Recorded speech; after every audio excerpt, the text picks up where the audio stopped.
Hello, comrade, and welcome to my Steam cleaning series where I am joined by...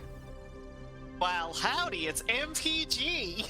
If you're gonna do the Russian thing, I thought I should just go. I don't for, know like, what side we're gonna put it on random. American. Yeah, Okay. this is hello and good evening. My name is John. We're here playing Twilight Struggle, which is a board game. We're playing it online because there's a pandemic going on. Timestamp this video. I'm sure this pandemic will end real soon, and I'll look like a fool. Yep. What is this playtime? Oh no. Oh no. I ruined it. This is part of my Steam cleaning series where every game in my Steam library eventually then arbitrarily rate and review the Wii to playtime. I've not played I know what Twilight Struggle is. I've not played Twilight Struggle. I don't guarantee we'll play through an entire game here, but let me see if I can describe it. And you've played it, right?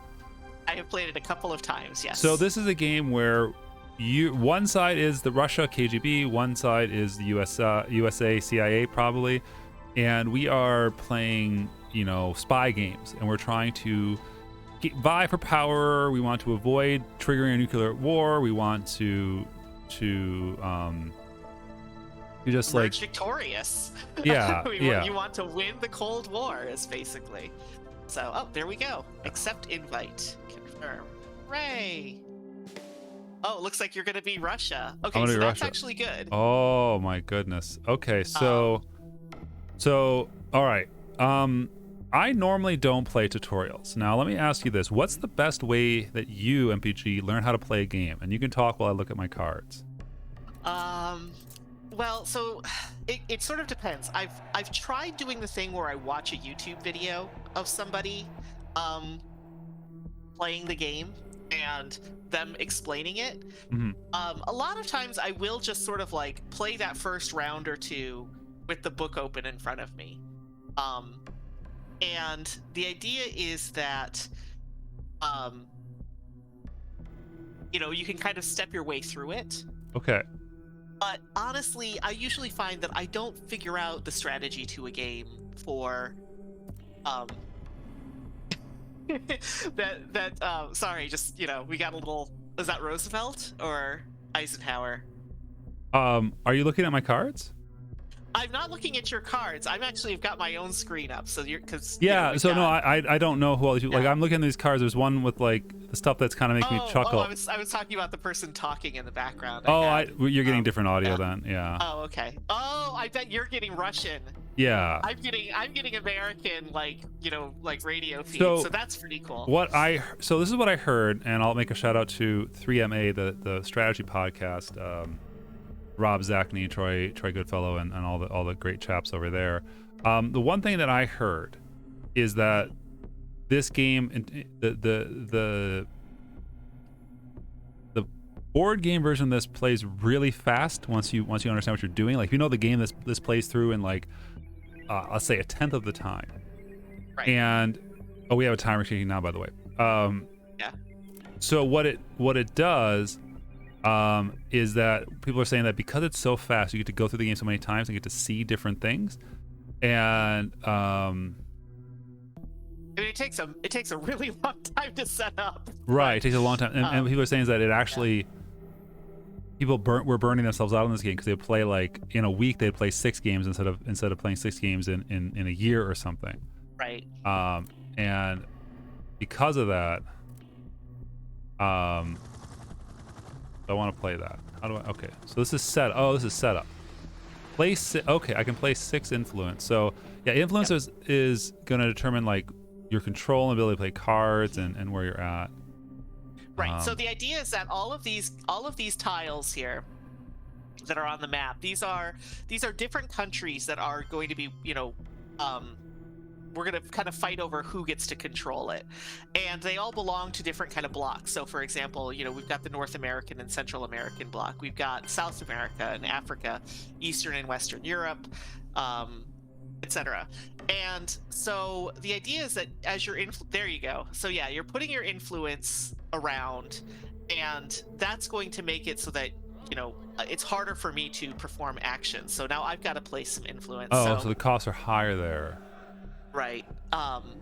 So exactly, like if I have, so I think, as I recall it, US went in hard for Turkey.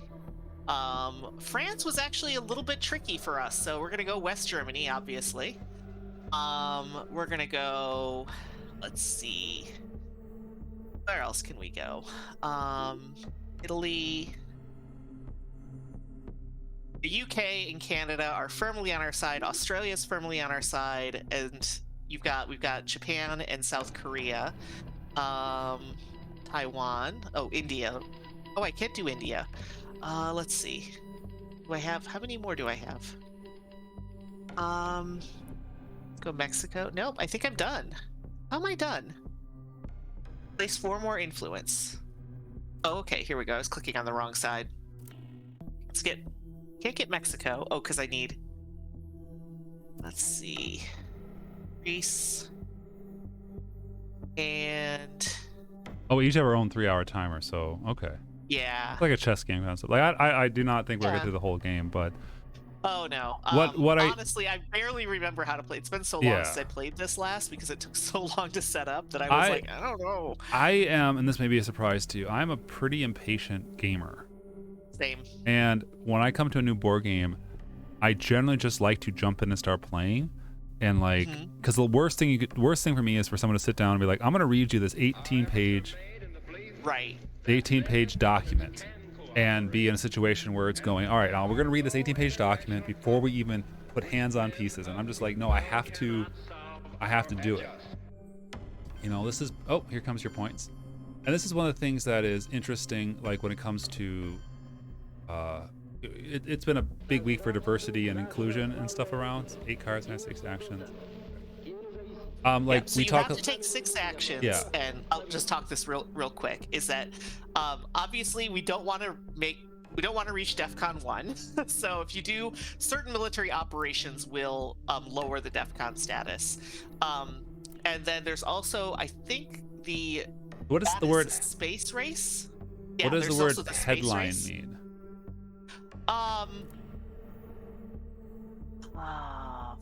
Frick, I can't remember. Hold on. Let me see if I can pull up the. All right, so that's okay. So there's the headline. So there's the headline phase. Yeah. Is basically the action round, and you compare the compare the operational value of the card to determine who plays their card first. So, let's see. Gotta remember this. I should just go downstairs and grab my. No, I'm gonna headline this card. All right, and the idea is that you have to play X number of oh, whoops, wrong one. I went full Nazi. I'm a blue Nazi deck. You know, I have blue mana and a Nazi mana. So. So what did you play? Oh, I can't see it. You can't see it until. So let's see. I am going to. I think there's something where you play the cards for both what the card says and like a value on the card. Yeah. I'm sure that anybody who is like gonna watch this video is gonna be very upset that we don't know what we're doing. Yeah. But like, this is one of the things when it comes to like onboarding and game theory, where it's like a person can walk up to people playing soccer or football, and they'll look at it and go, I know what they're trying to do. And a lot of games really struggle in making it clear what they're trying to do in a game. You'll drop it and go like, what am I trying to do? You know, Mario Brothers, you can't run left, so I gotta go right. You know, I can't climb this pipe, so I gotta push a button. Like there's things where like a lot of early platformers and early video games are like, you will learn because the only way to change, not even progress, but to change what you see on the screen is to properly progress. And then eventually they open it up where you have more decisions. But like the first few levels are very clear, as in like, this is the world you exist in, and you know, 1-1 is a masterpiece of that. You know, Mega Man X is also a great example of like, you cannot get out of this level without knowing the gist of how to play. Right. You're struggling. Yeah, so I'm trying to figure out how I can actually play my headline, because I know which card I want to play, but I don't know how to actually commit it here. So,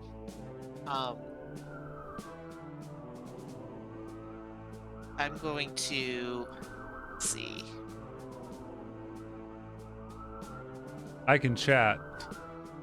Yeah. Hi. I also put the us in USA. Okay, here Like we go. it's. Oh, okay. Yeah. It was waiting for me to say to hit continue. That was kind of this very You had a arbitrary. modal waiting.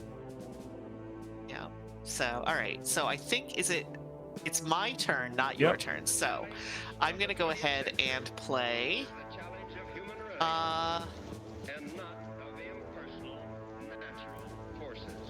I'm gonna play this one. Maybe I can. There we go. So that's I played my headline and you played yours. Yeah. Okay. So, oh, you captured some Nazi scientists. So one of the things I love about this game is that every single card. You remove in earlier mid-war, remove one influence from 3 countries in Eastern Europe. Wow. Yeah. So That's I'm a gonna good one. Take out. Yeah, Well, I have to do it or you do it? I do it. So that's that. Now it's your turn. So you're gonna capture some Nazi scientists, which is gonna give you a space race. Well, how do I do think. it? Like there's nothing on my screen to do. And the timer's on your side, so you need to do something. You need to finish your taking my info. Yeah. All right. So I think I'm just gonna hit the continue button here. Okay. So yeah. So you've gotten 2 points off of that. All right. So I think it's nope, it's my turn. Okay, so now we've got to play actions. And this is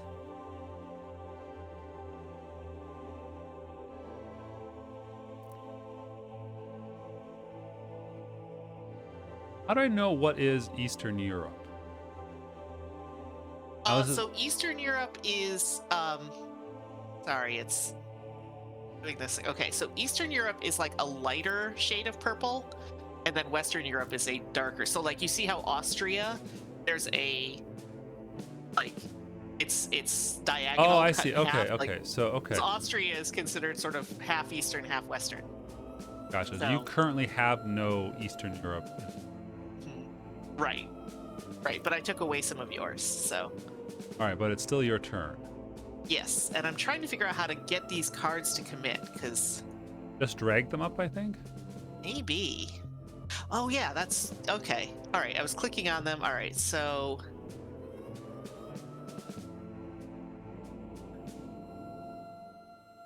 let's see.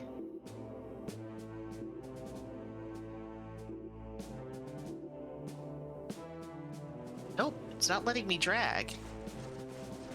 What's it saying for you to do? It's not. Commit your decision. All right.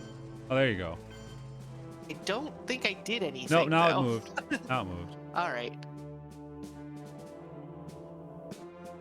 But I don't see it moving on my screen, so I feel like this. I'm sure once you get the handle of this interface, it's Yeah. pretty simple. But I feel like, yeah, there's a lot of. All right, so now it's an action. Hmm, Um,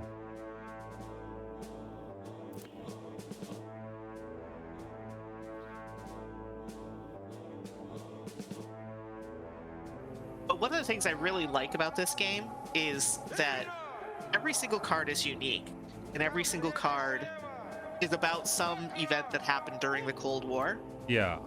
And the card just gives you a tiny little snippet, but the game itself, the board game, comes with like a small textbook of like what all of these events were. So like if you don't know who the Cambridge Five were, it'll tell you about like, oh, this was a Soviet espionage ring that was established in Cambridge, UK, and that they were responsible for X, Y, and Z. So it's it's really educational in that sense. And I think that there is something kind of, oh, what's going on here? Oh, okay, so all right, Wait, did I? Is failure. So that a failure? Where's the history? yeah, it says there's a failure for the you rolled a 6, so But I lost space-based progress. I don't think you lost. I think you just didn't gain Space Race Okay. project. Okay. So military ops points need. Okay. So I need to do 5 military ops points. So let's do. Oh, okay. This is better. All right. So. All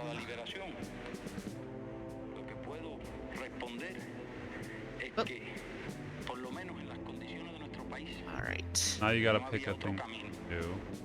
Yeah. So I think I'm just gonna try this one. And then. Okay, so I don't think I did that right. I think I completely screwed up my turn. Really? I only played 1 card and you played all No, I of played them, 1. So It passes since I played 1. So I have to show you so my. this is saying that I get to look at your hand. Yeah. All right, and then I get to. Let's see.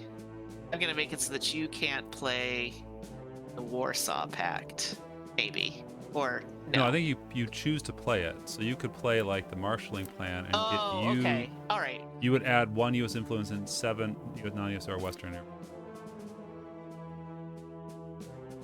Like if you were able, if that's what it says, let you. Yeah. Then the U.S. may conduct operations if they played a 1-op card. Right. And so, I don't think I get to play yours. I think I can only play mine. I think I get to look at your hand, and then I get to play. Oh, okay. An op. I can't think from my hand. So let's see. I am going to.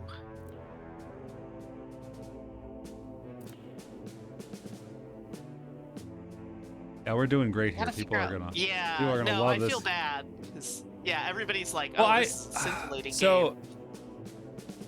When it comes to board games, I don't mind the ones that there's a real push and pull between how much you want the other player interaction.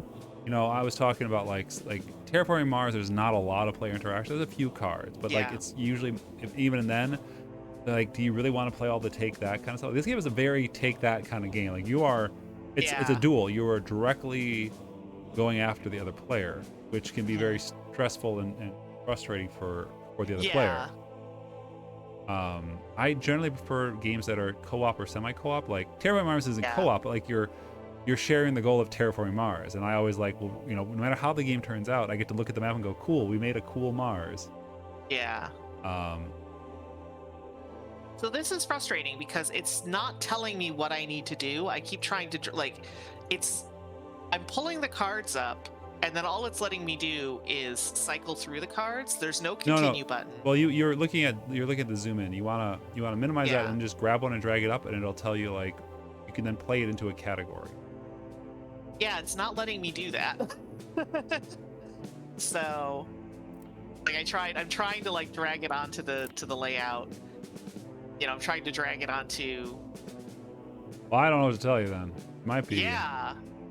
Okay. All right. So, race influence realignment rules.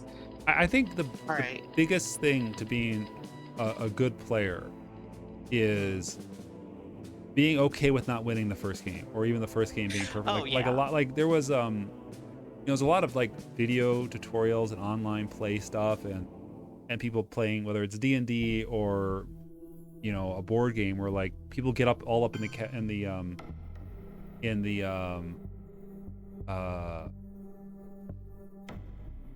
we'll get all up in the comments being like, you played this wrong. And oh yeah, we're totally gonna get that in the comments if anybody watches this is like this. I would have rather watched paint dry than watch you guys figure out how to play Twilight. And that's Struggle. fine. So add influence.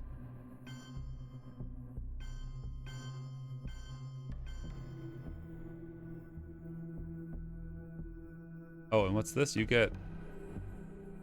This reminds me a lot of Race for the Galaxy in the way that the cards are like, not every card is a card that you're going to play as like an event. Right. You want to bury and destroy some cards. Right. Yeah, I think. And they say that's kind of the trick to like if you're gonna win as the U.S., that you need to. All right, so let's.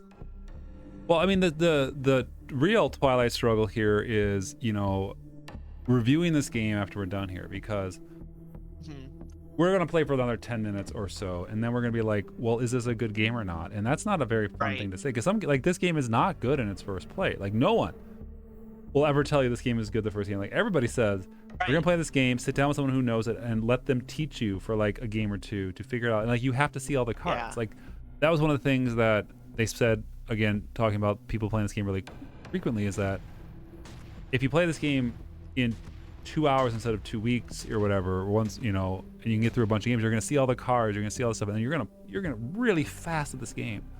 And Yeah. it's also really good because, you know, when you trade the cards, it's like, this is what's going to happen if you play this card. So you never have that odd discussion. Like the programming on it is really good. So it comes down to, again, for the review thing, which is, I think this is well built. I don't like making a user account. Yeah. But I think this is well built in regards to how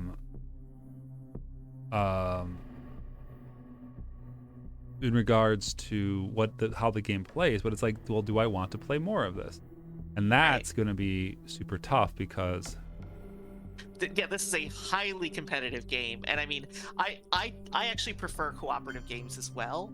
And when you're talking about a two-player game, I prefer games. So like, I really like Patchwork, which is one of those games where you're both just kind of doing your own thing, and then, you know, one of you is going to win and one of you is going to lose. But the ability to actually undermine your opponent is fairly limited in that game, because if you undermine your opponent, you're more likely to just be undermining yourself as well. Yeah. You know, same thing with like Agricola. You know, I think with Agricola, it's really easy to just be heads down in trying to get your own family fed. that like trying to figure out like how I'm gonna screw over that other family. It's like that.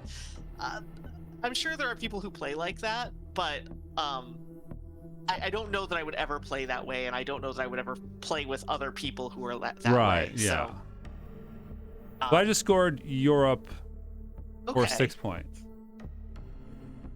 All right. So. Because I had 6. So that's or something. But that's like a Western Europe, because I have a lot of presence in Europe, just not Eastern Europe. Events. So no, it just says Europe interesting. scoring. So. Okay. All right. Yeah. Sounds good. So yeah, like this game is, yeah, there's no way, like you really are working against each other. There's no sense of, well, I'm just gonna do my thing and you do your thing. You're actively trying to push and pull. Yeah, to push and pull. So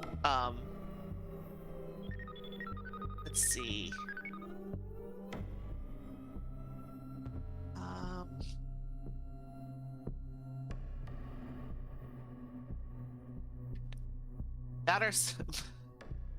Let's see. So Europe has been scoring. I got 4. I don't know if that's enough, but I got 3 for presence. Yeah. And 1 for battleground, which was Germany, because we both had influence there. Yeah. So you had NATO to play. Yeah. So I've just played NATO. Okay. Wow, I didn't know you had NATO in hand right away. You had the Warsaw You Pact, triggered my NATO card, Yugi. Yeah.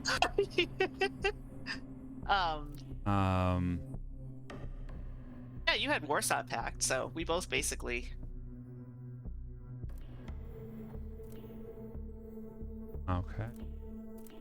I don't think I'm getting my operations. I'm trying to figure out how to do the actual like military operations, because there's a required number per round. So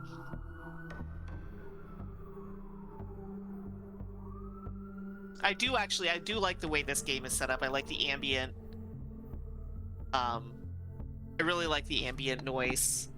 You know, the ambient like speeches and. Failure. 1. No. Uh-oh. Yeah, I tried a war. It didn't work. Oh, okay. Okay, so that's the military operations I expect. All right, so you failed the Arab-Israeli war. Well, I mean that's crazy because really that war, like there've only been winners in that war, so I Yeah. don't know how you failed that one. In general, for games without dice rolls. Yeah.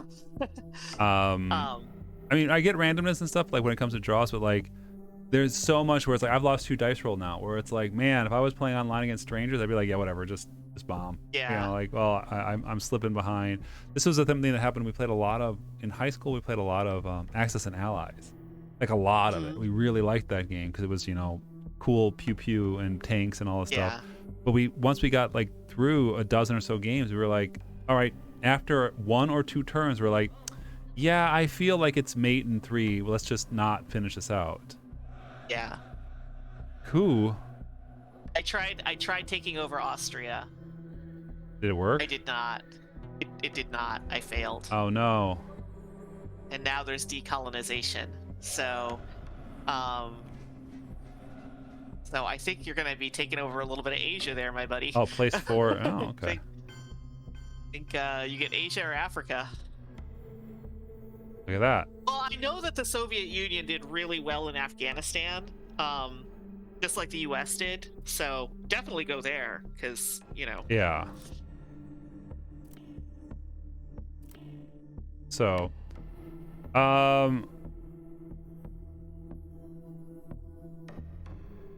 One of the things I really like about this game is sort of like the historical context of if you start to realize that the Soviets come out very strong in